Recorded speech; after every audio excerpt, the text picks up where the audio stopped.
Tanpa Tuhan hidup kami akan sia-sia. Kami perlu Tuhan dalam hidup kami, karena Tuhanlah sebagai penopang dalam hidup kami. Oleh sebab itu ya Tuhan, kami sudah puji, kami sudah sembah Engkau. Biar pujian penyembahan kami ini boleh menyenangkan hati Bapa di surga. Dan sebentar hamba-Mu akan menyampaikan kebenaran firman-Mu. Urapilah hamba-Mu lewat urapan-Mu yang baru. Roh Kudus yang manis, ambil alih setiap perkataan yang keluar dari lidah bibir hamba-Mu, sehingga firman yang hamba sampaikan, firman yang benar-benar memberkati kami di pagi menjelang siang ini, sehingga kami pulang dari tempat ini diberkati oleh Tuhan. Terpujilah Engkau Bapa, dalam nama Yesus umat yang percaya kita katakan bersama-sama, amin. Puji Tuhan. Silakan duduk Bapak Ibu sore kasih.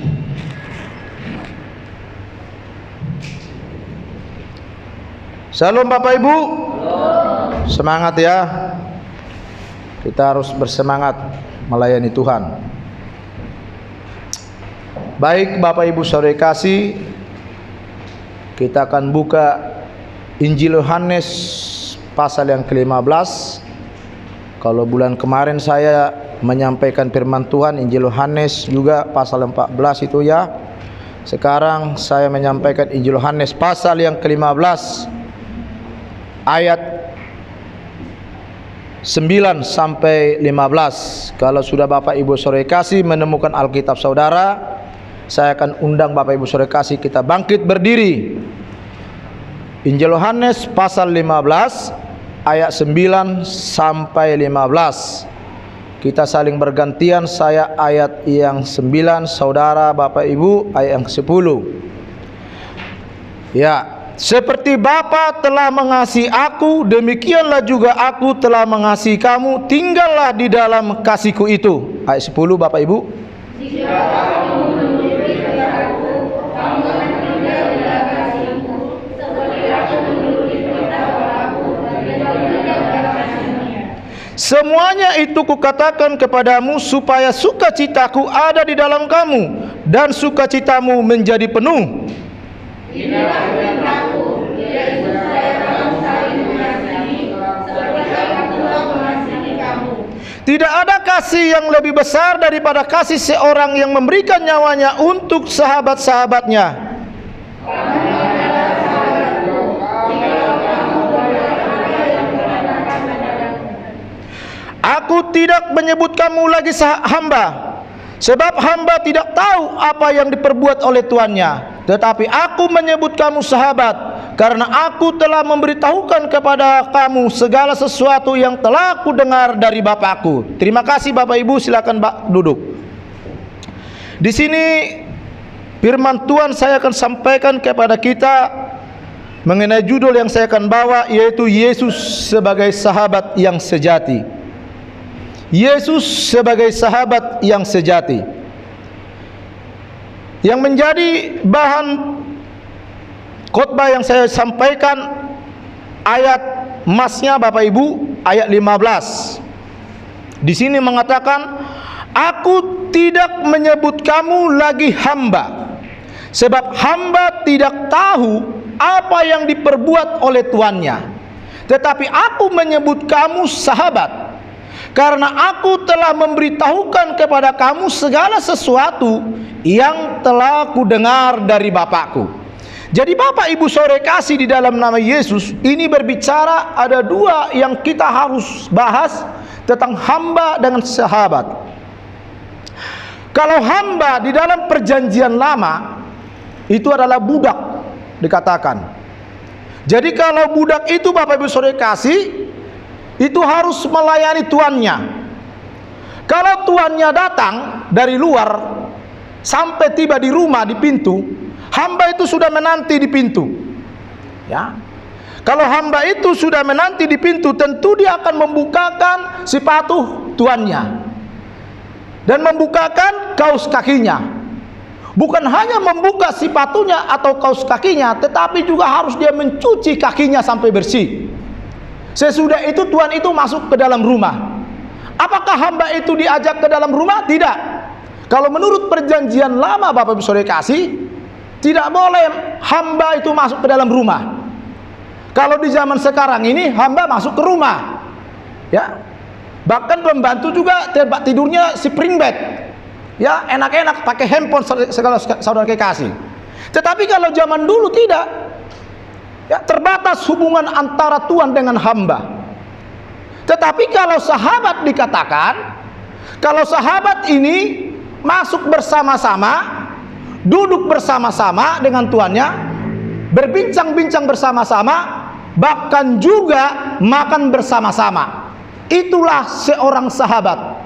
Makanya Yesus mengatakan, Yesus adalah sahabat yang sejati. Jadi dia bukan lagi menyebut saudara sebagai hamba, tapi dia menyebut saudara sebagai sahabat. Kenapa saudara kasih? Karena dia sudah memberikan nyawanya sepenuhnya kepada sahabatnya. Kalau kita perhatikan di dalam perjanjian lama, yaitu berbicara tentang Abraham dan Abimelek, saudara kasih, ya, ada perjanjian mereka dengan Abimelek. Perjanjiannya Bapak saudara kasih, dia katakan begini, kita membuat satu perjanjian supaya nggak terjadi di sini suatu pertengkaran, ya, atau penipuan dan sebagainya, ya, antara anakmu dan anakku, kata Abraham, antara cucumu dan cicitmu, antara ajutanmu atau mungkin pembantumu dan sebagainya. Tidak akan ada pertengkaran dan kecurangan di antara kita. Lalu kita akan membuat satu perjanjian, kata Abraham. Apa itu? Potong domba, ya. Jadi dalam perjanjian lama itu saudara kasih, ada suatu perjanjian tentang mengenai sumpah tentang sahabat. Demikian juga kita perhatikan 1 Samuel pasal 18. Sahabatnya daripada Yonatan siapa saudara kasih? Daud.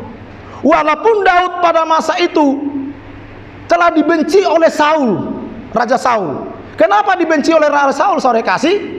Karena Saul pada masa itu disuruh pada masa itu Saul menyuruh Daud untuk berperang melawan Raja Amalek.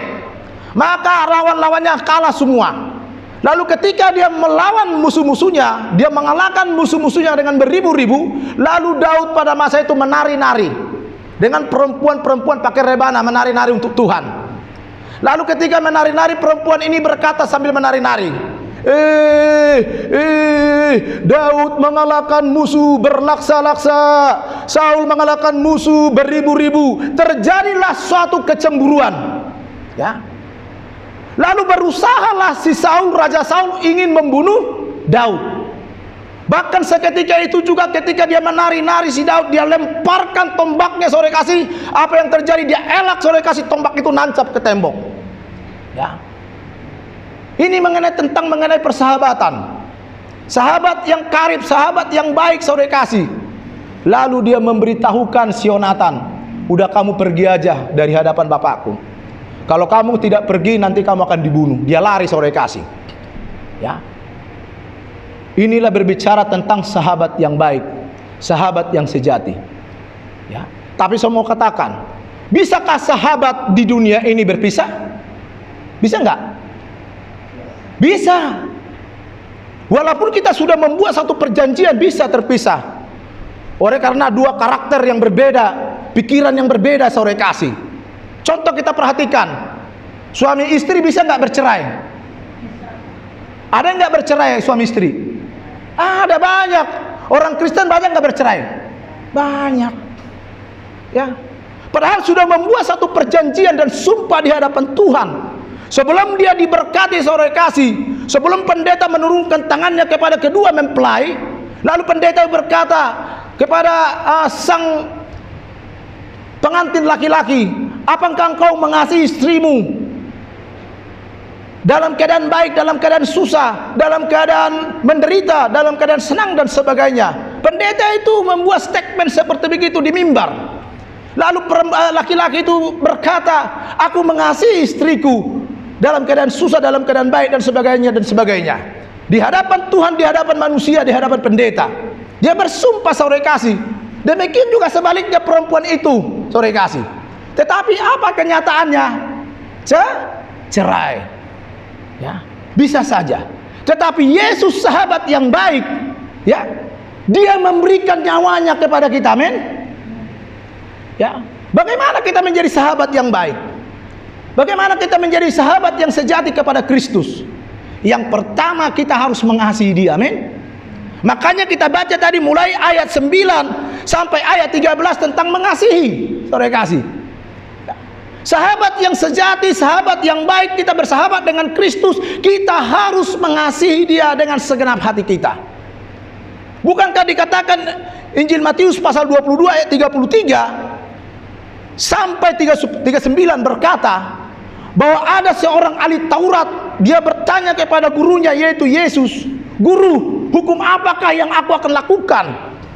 Lalu Yesus berkata, "Kasihilah Tuhan Allahmu dengan segenap jiwamu, dengan segenap akal budimu, kekuatanmu, tubuh, jiwa, roh." Dan dikatakan, makanya dikatakan Roma pasal 12 ayatnya yang keberapa tuh? Yang kedua ya. Persembahkanlah tubuhmu sebagai persembahan yang hidup, ya kan? Yang sejati dan sebagainya. Jadi inilah hukum yang pertama, saudara kasih. Bagaimana kita menjadi sahabat Kristus yang sejati?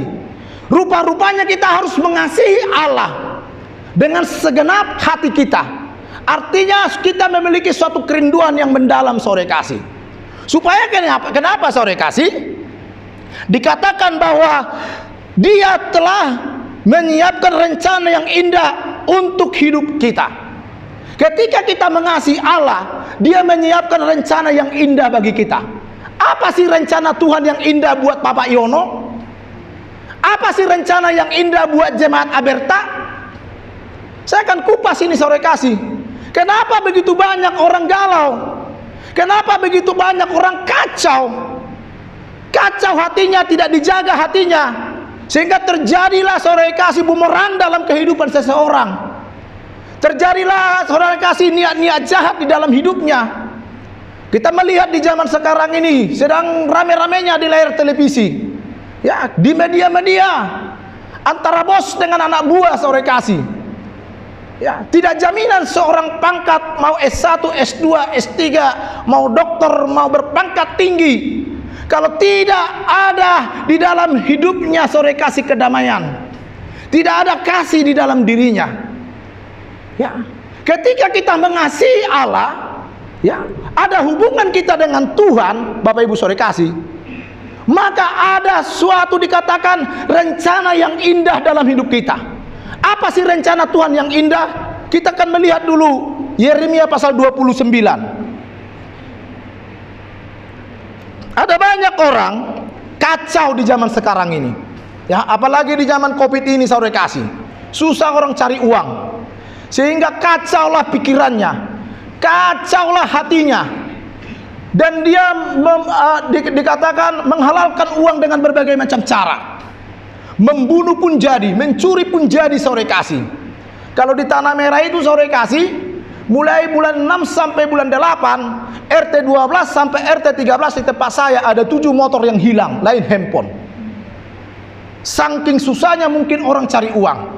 Orang yang mengontrak di tempat saya baru sebulan selesai saya punya kios, saudara kasih. Karena berhubung ada irigasi proyek dari Pemprov, saudara kasih, jadi motornya itu nggak bisa masuk ke dalam, ditaruh dari luar. Pengontrak itu motornya 2, 1 dikunci, 1 digembok, 1 tidak digembok. Yang 1 yang tidak digembok itu diambil. Lalu kehilangan lagi di belakang, kehilangan sampai 7 motor lain dan sebagainya yang kehilangan. Saking orang menghalalkan uang dengan berbagai macam cara. Membunuh pun jadi, narkoba pun jadi, judi pun jadi dan sebagainya. Ya. Dilindungi dengan secara ilegal. Itulah kehidupan manusia di zaman sekarang ini, saudara kasih. Itu sebabnya saya mau tekankan kepada kita semua.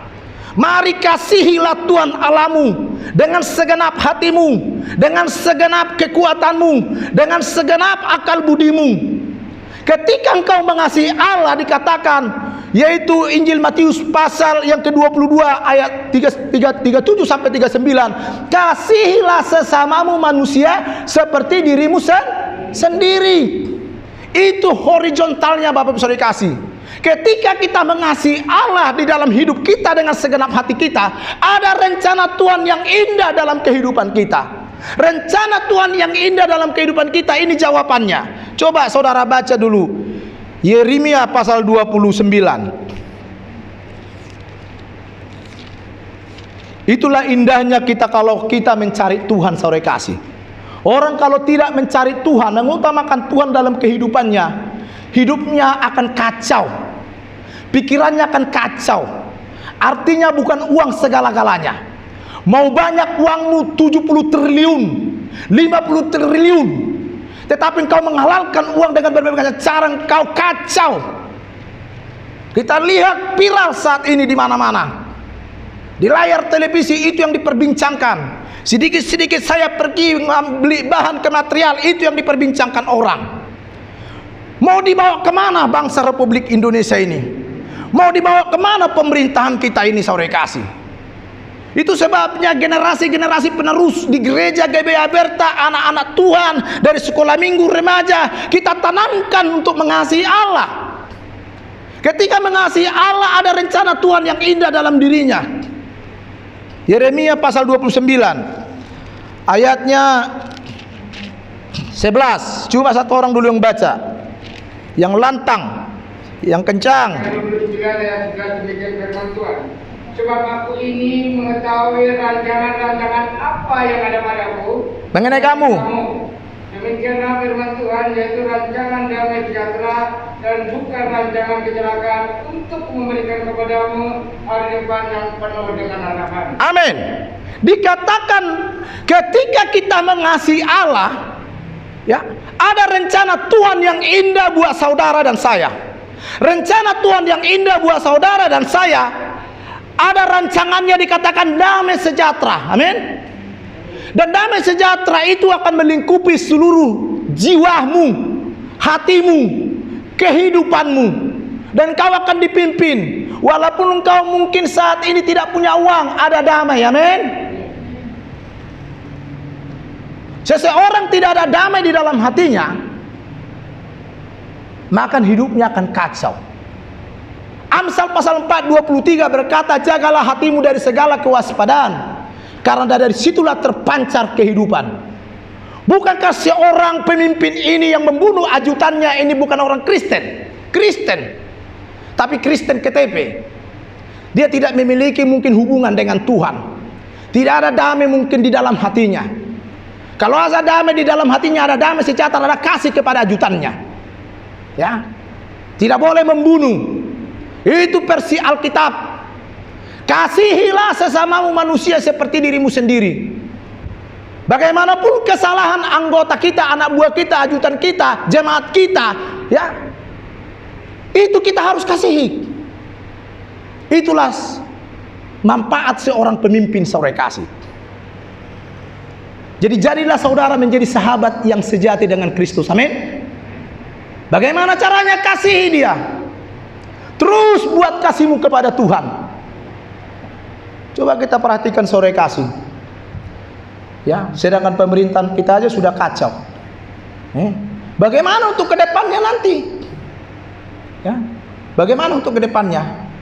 Itu sebabnya saya katakan kepada saudara, carilah Tuhan, maka kamu akan hidup. Bagaimana kasih Allah itu dalam kehidupan kita? Kita cari Tuhan.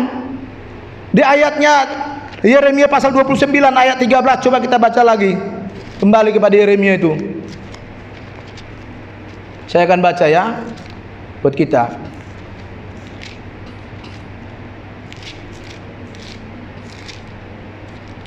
Ayat 13. Apabila kamu mencari aku, apabila kamu mencari Tuhan, kamu akan menemukan Tuhan.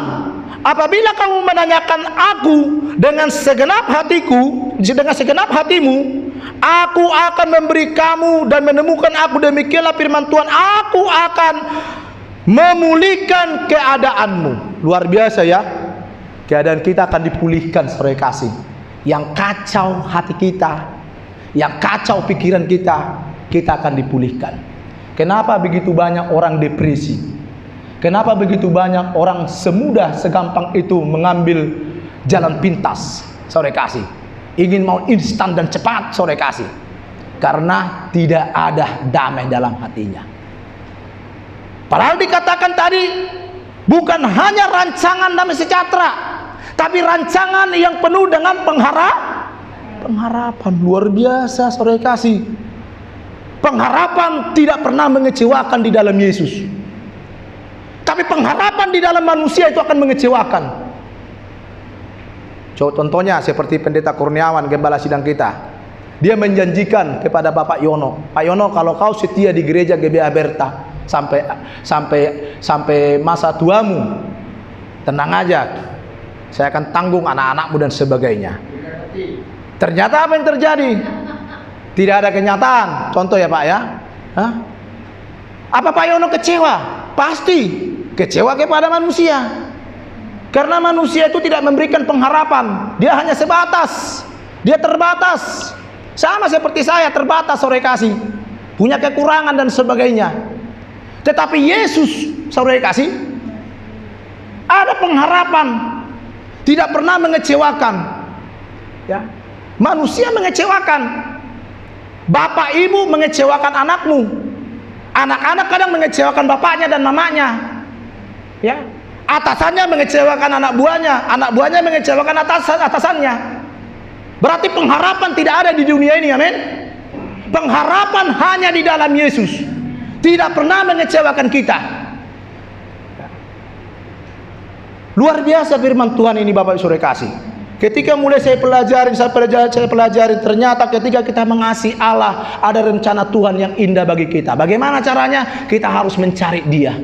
Kita terus mengutamakan Dia. Kita harus terus datang beribadah kepada Tuhan, bersekutu kepada Tuhan sore kasih, supaya tidak galau pikiran kita, tidak dikuasai hati kita dengan dunia-dunia yang zaman sekarang ini sore kasih. Ya, makanya dikatakan jaga hatimu dari segala kewaspadaan, karena dari situ terpancar kehidupan. Kalau hati kita sore kasih sudah galau, sudah rusak sore kasih, sudah kacau, apapun kita perbuat, yang penting uang adanya. Ya, apapun kita lakukan, kita menghalalkan uang dengan berbagai macam cara. Yang penting bagaimana kita mendapatkan uang. Masalah dosa, masalah perkara belakangan sore kasih.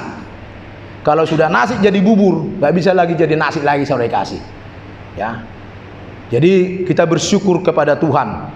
Kita doakan bangsa Republik Indonesia kita ini, pemerintahan kita ini, Bapak Jokowi, kita doakan supaya diberkati oleh Tuhan.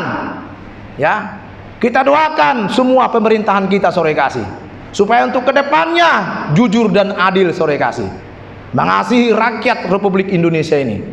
Ya, jadi itu aja firman Tuhan saya sampaikan. Dikatakan sore kasih, kalau kita mengasihi Allah, Dia telah memberikan rencana yang indah bagi kehidupan kita, yaitu damai sejahtera, sukacita dalam kehidupan kita, bahkan pengharapan dalam kehidupan kita, asal kita melakukan kebenaran firman Allah.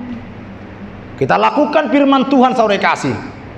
Ya, kalau kita tidak lakukan firman Tuhan, tidak akan ada damai sejahtera di dalam kehidupan kita.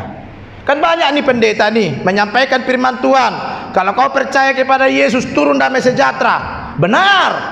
Tapi kalau kita tidak lakukan, itu damai sejahtera itu tidak akan turun dalam kehidupan kita. Ada sebaliknya. Dan ini akan saya kupas supaya kita mengerti dan memahami kebenaran firman Allah. Ya, supaya jangan kacau pikiran kita, hati kita sore kasih. Ya, coba kita kembali kepada Yohanes tadi. Yohanes pasal 15. Ayatnya 10. Apa dikatakan Yesus di sini kepada murid-muridnya? Ayat 10. Jikalau kamu menuruti perintahku, kata Yesus, kamu akan tinggal di dalam kasihku, seperti aku menuruti perintah Bapakku dan tinggallah di dalam kasihnya. Berarti kita harus melakukan perintahnya Yesus, benar-benar tinggal di dalam Dia sore kasih, bergaul dengan Dia. Jangan pernah kita melepaskan Dia sore kasih. Kita terus bersekutu kepada Tuhan. Bukankah saya sampaikan bulan kemarin sore kasih, Yesus tidak memerlukan mengenai mujizat dan apa tanda-tanda heran sebagainya, tetapi Yesus yang perlukan adalah orang yang berkualitas. Ya, berkualitas untuk melayani Tuhan. Ya. Jadi kita harus memiliki suatu kerinduan untuk kita terus bersekutu kepada Tuhan. Lakukanlah kehendak Bapa di surga. Karena kenapa? Karena Yesus sudah melakukan kehendak Bapa di surga. Karena Yesus dengan Bapa adalah satu. Bapa dengan Yesus adalah satu. Demikian juga kehidupan kita. Kita satu di dalam Yesus. Amin. Itu poin yang pertama. Dan yang kedua, saudara kasih, sebagai sahabat yang sejati, kita harus memiliki tujuan hidup yang sama seperti Kristus. Tujuannya harus benar-benar tertuju, harus benar-benar tertuju kepada Tuhan. Ada banyak orang Kristen tujuannya sore kasih supaya gagah-gagahan dan sebagainya. Tidak. Tujuan kita untuk sebagai sahabat yang sejati dengan Kristus sore kasih, dikatakan di sini kita harus memenangkan jiwa-jiwa. Ini tujuan kita di dunia ini, melayani jiwa-jiwa yang terhilang. Bukankah Yesus datang ke dunia ini untuk mengorbankan dirinya? Bukankah Yesus datang ke dunia untuk menyelamatkan jiwa-jiwa yang terhilang? Coba kita melihat dulu Lukas pasal 19. Tujuan Yesus datang ke dunia ini bukan karena mengadakan mujizat. Orang lumpuh berjalan, orang buta melihat, orang mati bangkit, tidak sore kasih. Tapi Yesus datang ke dunia ini untuk menyelamatkan orang-orang yang terhilang, termasuklah saudara dengan saya. Tadinya adalah orang yang terhilang. Tapi karena kita sudah percaya dan menerima Yesus sebagai Tuhan dan Juru Selamat dalam kehidupan kita, maka kita diselamatkan oleh Dia, oleh kematiannya di kayu salib. Injil Matius pasal 19 ayat 10. Dikatakan di sini, Bapak Ibu Saudara kasih. Saya akan baca buat kita. Sebab anak manusia datang untuk mencari dan menyelamatkan yang hilang. Inilah tujuan Yesus Kristus datang ke dunia ini. Kita kan sebagai sahabatnya Yesus yang sejati. Kalau kita sebagai sahabat Yesus yang sejati, berarti tidak perlu diragukan lagi. Kita juga harus mencari jiwa-jiwa, amin. Jiwa-jiwa di Alberta sudah semakin berkurang, biasanya penuh sore kasih, semakin berkurang. Tetapi itu tidak membuat kita mundur melayani Tuhan, amin.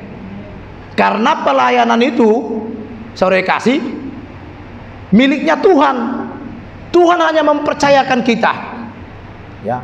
Ada seorang pendeta top, saya tidak sebut namanya. Kalau dia buat statement begini sore kasih, kalau saya sudah menyampaikan firman Tuhan 2 kali 3 kali tidak mau lagi, ya udah, tidak boncengan kau masih surga. Itu beda-beda Statementnya hamba-hamba Tuhan itu berbeda-beda. Kalau kita memang sebagai hamba Tuhan, kita harus sabar, sabar mencari jiwa-jiwa. Makanya dikatakan domba-domba yang hilang, domba-domba yang tersesat, domba-domba yang sakit kita balut, kita obati, domba-domba yang kurus kita arahkan kepada rumput yang hijau supaya memakan namanya rumput yang berprotein, yang supaya dia bergizi lah, kira-kira begitu Kita cari sore kasih jiwa-jiwa yang hilang ini sore kasih. Nah, itu manfaatnya seorang gembala, manfaatnya seorang hamba Tuhan sore kasih. Makanya dikatakan di sini tujuan Yesus datang ke dunia ini untuk mencari jiwa-jiwa yang hilang. Makanya dikatakan Yohanes pasal 14, aku adalah gembala yang baik.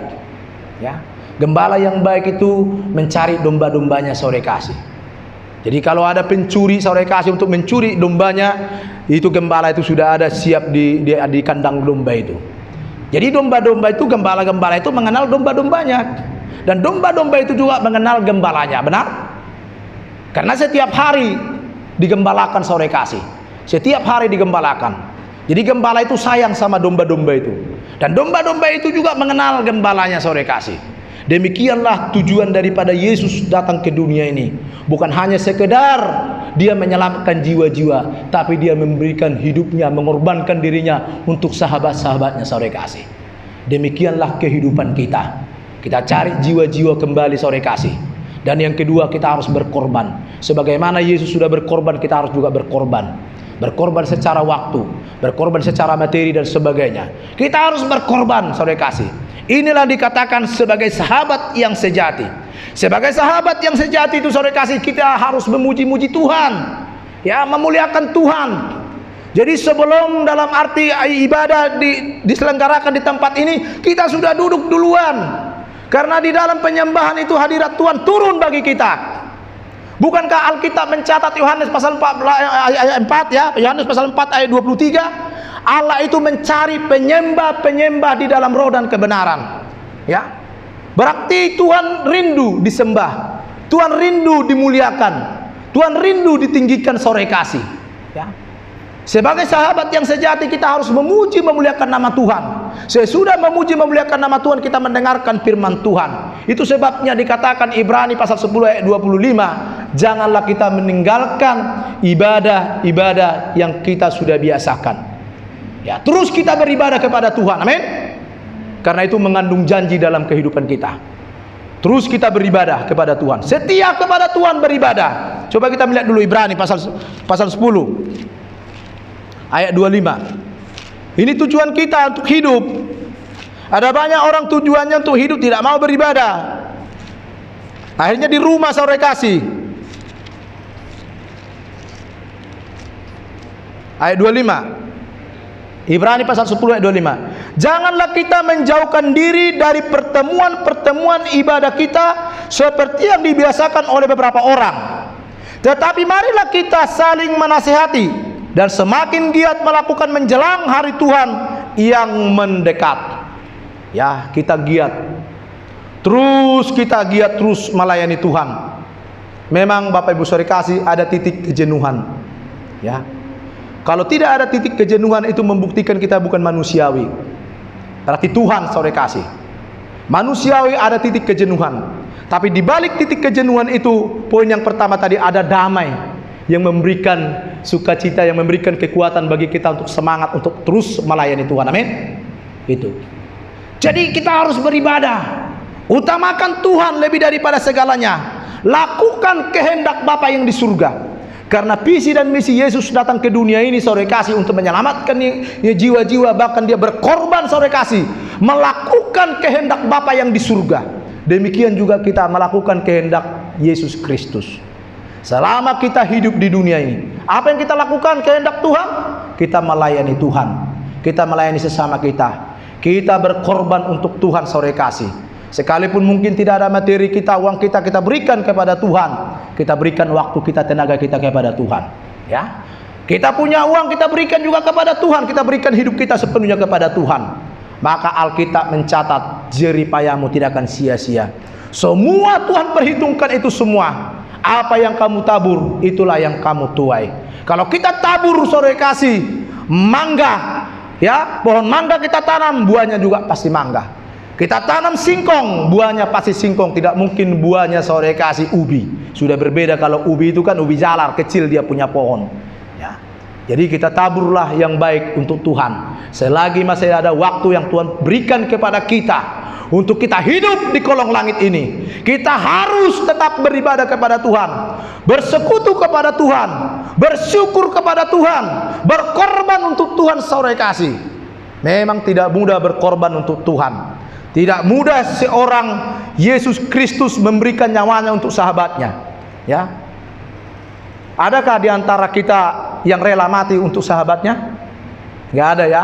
Nggak ada itu saudara kasih. Ya, nggak ada itu. Cuma hanya Yesus di kolong langit ini yang rela mati buat sahabatnya. Ya, manusia itu ketika pertama-pertamanya doang kita bersahabat buat perjanjian, kita hidup semati. Dulu saya pernah begitu saudara kasih. Waktu saya masih bujangan dulu, masih umur 17 tahun, merantau sampai umur 25 tahun pada masa itu, keliling Indonesia.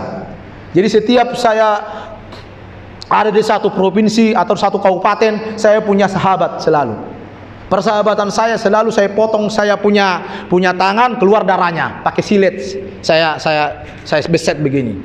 Ya udah kalau begitu buat perjanjian. Minumlah darahku dan ku minum darahku. Kau minum darahku, ku minum darahku. Itu membuktikan persahabatan. Berarti kita sehidup semati, satu penderitaan. Ya, itu terjadi dulu di Pematang Siantar. Kota Madia Pematang Siantar, kalau dari Medan itu sekitar 3 jam. Nah, Tetapi apa yang terjadi? Memang benar saudara kasih. Udah saya peringatkan dia, kamu jangan pergi. Ini rawan ini, Pematang Siantar ini. Itu tahun 87 terjadi waktu itu saudara kasih. Kala Warakas, kalau di Jakarta itu Warakas atau Papanggo. Di sono kalau orang lewat langsung ditotok dan sebagainya. Ya. Dia keluar saudara kasih. Ketika dia keluar, dia totok, dia minta rokok dan sebagainya, akhirnya ke uang-uangnya dan sebagainya. Ngelawan aja ditonjokin, giginya hilang 2. Pulang-pulang giginya rontok, semua berdarah semua. Saya nangis saudara kasih. Saya menangis karena saya memiliki sahabat dengan dia. Sudah ada perjanjian pada masa itu. Tapi mungkin hanya sebatas itu kali kan? Tidak bisa mungkin saya kejar pelakunya. Ya kita nggak tahu siapa pelakunya, orang massa. Tetapi saya mau katakan kepada saudara, kalau sahabat yang sejati itu hanya Yesus Kristus, yang sanggup dan mampu membela saudara, ya, yang sanggup dan mampu memberkati saudara. Itu sebabnya saya mau katakan kepada saudara, lakukanlah kehendak Bapa di surga, ya, beribadah kepada Tuhan. Sebagai sahabat yang sejati ada tujuan, kita terus beribadah kepada Tuhan.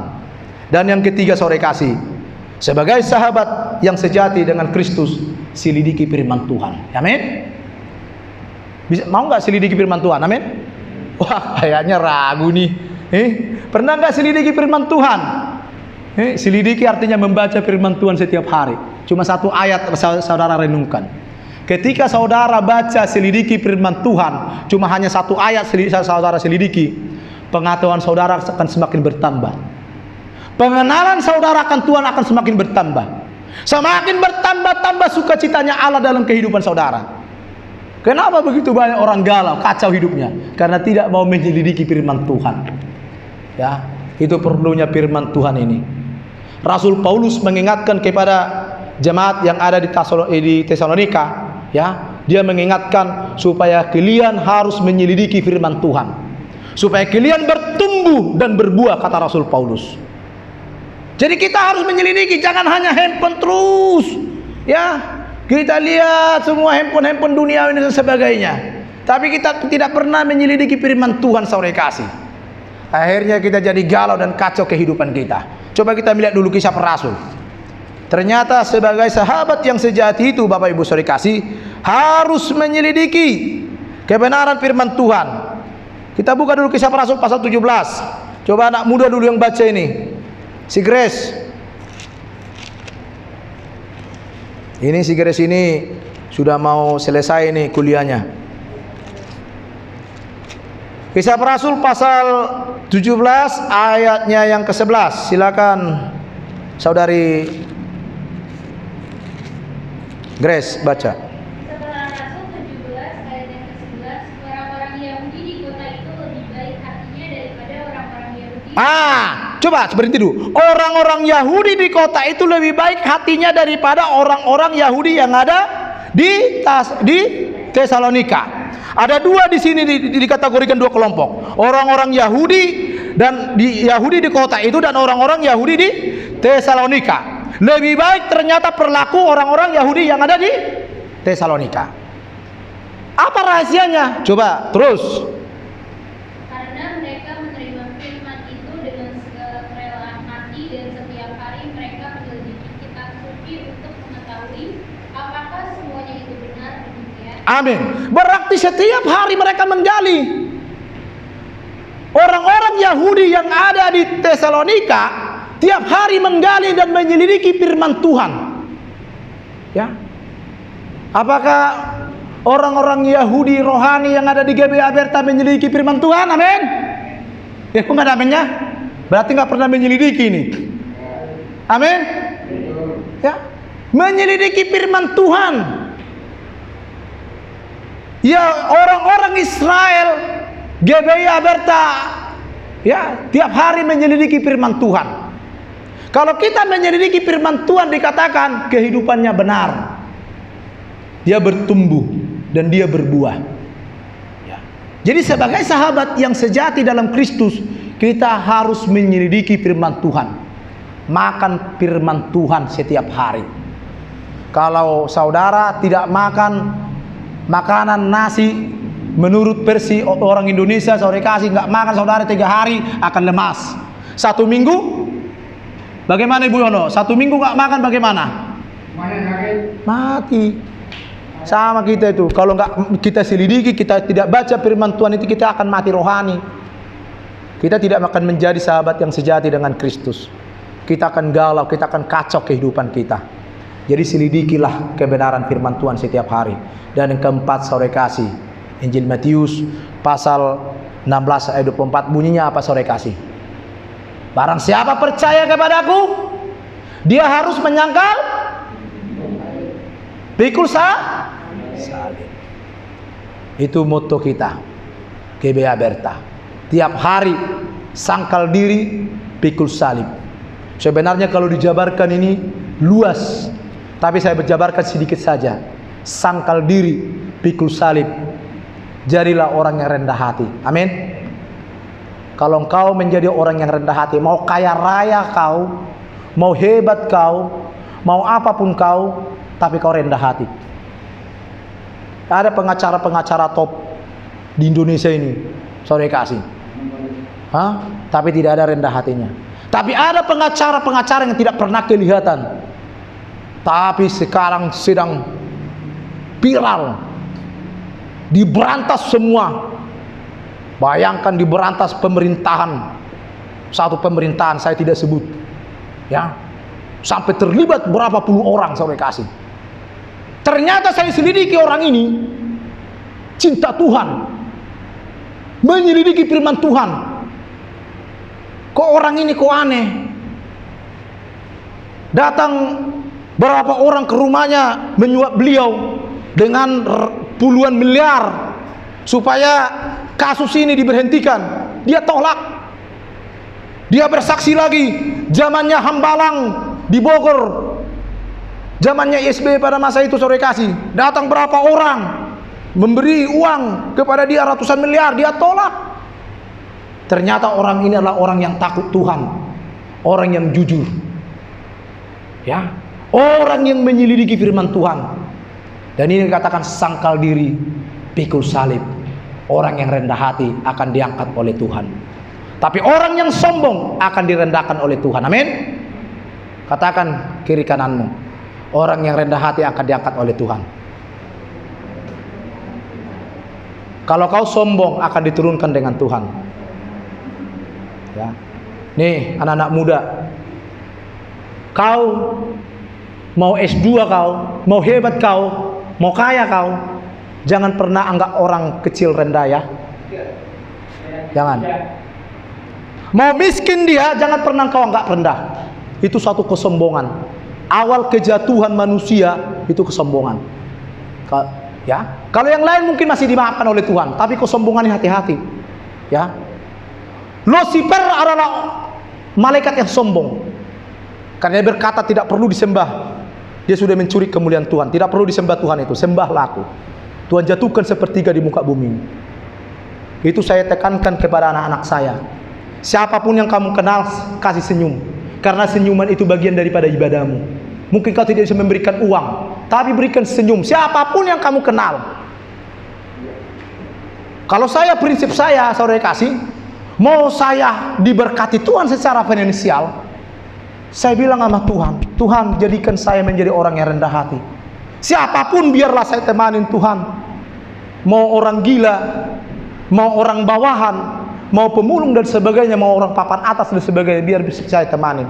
Ternyata sore kasih kemarin saya pulang dari steam motor, tiba-tiba saya lewat, itu ada tukang saya. Pak, oh bos, mampir katanya. Saya mampir, saya ngopi.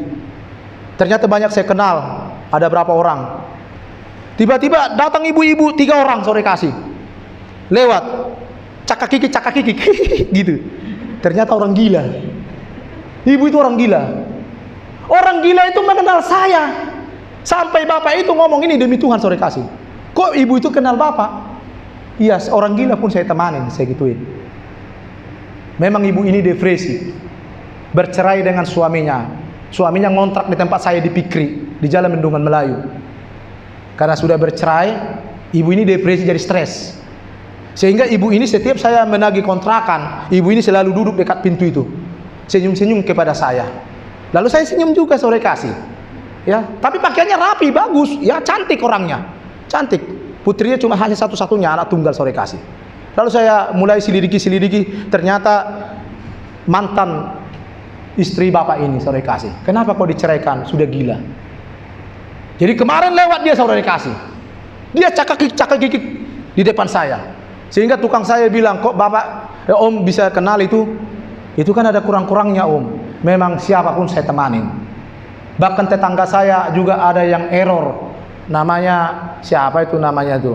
Ya, dia ada error-errornya. Saya mencatur dengan dia. Ya, supaya nyambung sore kasih. Saya kasih firman Tuhan. Jadi saya mau katakan kepada kita, sangkal diri, pikul salib. Jadilah menjadi orang yang rendah hati. Jangan sombong. Sebagai sahabat yang sejati, yang pertama tadi sore kasih, kita harus mengasihi Allah. Dan yang kedua, milikilah tujuan hidup untuk melayani Tuhan. Yang ketiga, selidiki firman Tuhan setiap hari. Dan sangkal diri, pikul salibnya setiap hari. Amin. Puji Tuhan. Mari kita berdoa saja.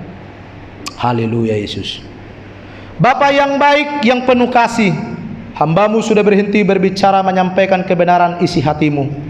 Roh Kudus yang tidak pernah terbatas itu mengurapi hati dan jiwa kami.